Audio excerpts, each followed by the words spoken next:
mu kaweefube w'okulinnya Mukenya Konfeete okuzuulwa kw'eddagala Lenacapavir eritangira omuntu okukwatibwa akawuka kano bwe bumu ku buwanguzi obulagika ensi yonna bwe yakatuukako mu lutalo lw'okukalwanyisa n'okukazikiriza. Mu Uganda, eddagala lino lyatongozebwa ng'ennaku z'omwezi 17 omwezi ogwokuna omwaka guno 2026. Lino likubwa mu mpiso buli luvannyuma lwa myezi 6 ng'alikubiddwa taddamu kukwatibwa kawuka kano kavuna ebbanga liba nga terinnagwako era nga lyakakasibwa okuba nga likola ebitundu 99 ku buli 100. Tusuubira Michael Elvis, omukozi mu kiwayi ekijjanjaba endwadde z'ekikaba emulago, y'omu ku basoose okubwa empisa eno etangira okukwatibwa kwa Mukenenya. Olw'okuba tusuubira omulimu gwakola gumusembereza ddala kumpi okukwatibwa akawuka naddala ng'akwata ku bakalina, yasalawo okwetangira mu bwangu so ng'era abadde yeeyambisa enkola endala ezitangira Mukenenya gamba nga PrEP ne cabotegravir. Nali nina disadvantages oba nalina okusoomooza okwange okwantukangako oluusi nga neerabira okumira eno empiso teriiko kwerabira. Oluusi nga nfunamu pill burden ekiwekenga oluusi ekya PrEP oba ekya PEP nga kinene. Confidentiality kati saawo zino ndaba sirina nsawo naye akayiso kandimu. Ng'ategedde ku ddagala lino yadduka zaamwa mu bifo gye likubwa afune eddoozi mu bwangu. Empiso egenda okufuluma oba okugirangirira ffe nga tubuuza eri luddawa twagyagadde dda.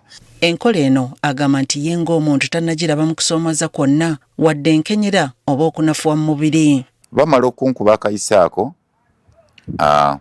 wazimbamuuko dokita n'ampa amagezi n'angamba tekirina buzibu wagenda kendeera mpola mpola genda omire eddagala era nampandikira eddagala negenda ku famasi nendifuna erikakanya obulumi obwe nali mugamba ate era n'erikakanya obuzimbu.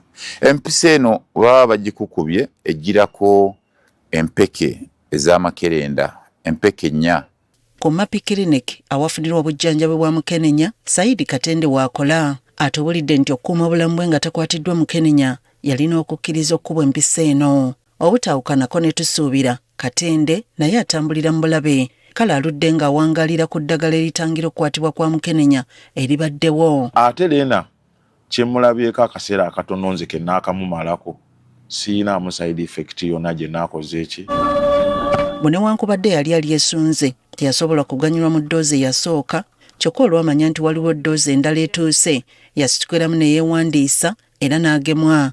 Ono atubulidde olugendo lwe olw'okugemwa. Twafuna ddoozi ezaali 40 nga mmanyi nti nja kuba omu ku 40 saasobola naye this time round we twafunye ddoozi ekinaana nabadde omu kuba abakoze eki abaafunye. Ng'omuntu awangadde n'abalina akawuka ka Mukenenya, Katende agamba nti abantu bangi batya okusongwamu emimwa kale nga kino kibalemesa okugenda okufuna eddagala eritangira Mukenenya nga balowooza nti bandifuuka emboozi ku kyalo. Eno empiso teyazzeewo ku lw'abantu kwegatta kwokka. Kati omuntu afunye accident asobola okufuna akawuka.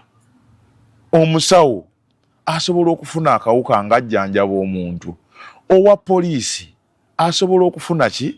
Akawuka ng'agezaako okwarestinga omuntu kuba tekimwetaagisa omusirikale ng'agenda okujja okukwata omuntu tekimwetaagisa kwambala gloves nti kamale kwambala gloves yadde alina akabwa tingenda kukola ki arrest ebeera ki arrest. Dr. Herbert Kadama omukwanaganya w'enkola ya PEP mu minisitule y'ebyobulamu atubulidde nti okuzuulwa kw'eddagala Lenacapavir lutalo lunene nnyo mu kulwanyisa Mukenenya naddala we gunaakonera omwaka gwa 2003. Okufuna empisa eno basooka kukebera ne balaba nga tolina kawuka ne bakansolinga bamala okukansolinga ne bategeera nti ogyetaaga ne bagikuba.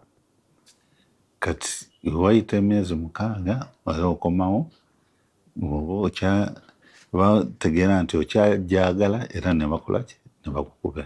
Kyokka n'agamba nti mu nteekateeka eno esooka eddagala lino lyakugasa nnyo abali ku ndebolebo y'okukwatibwa Mukenenya ng'abakyala n'abawala abali mu myaka 15 okutuuka ku 25, abakyala bazito, abalenga akaboozi, abavuga engendo mpanvu nga baba n'akadde nga tebali waka, ababoodaboda, abakuuma ddembe n'abalala. Wabula agamba nti newankubadde likyali ppya abantu abalittanidde basukkiridde obungi. Twali tetukisuubira nti abantu babangi nnyo kubanga ffe ku pulaani yaffe twali tupulaaninze nti abantu nga 40 buli mwezi, naye tugenza okulaba nti eddagala lye tubawa ery'omwezi bakozesa mu wiiki emu nnaku 3 nga liweddewo. Mu kaseera kano eddagala lino ligabwa mu bifo 300 mu ggwanga lyonna, kyokka nga kisuubirwa nti mu mwaka guno we gunaggwerako ebifo ebiri eyo mu 300 lijja kuba lyatuuse dda. Tuli mu malwaliro 103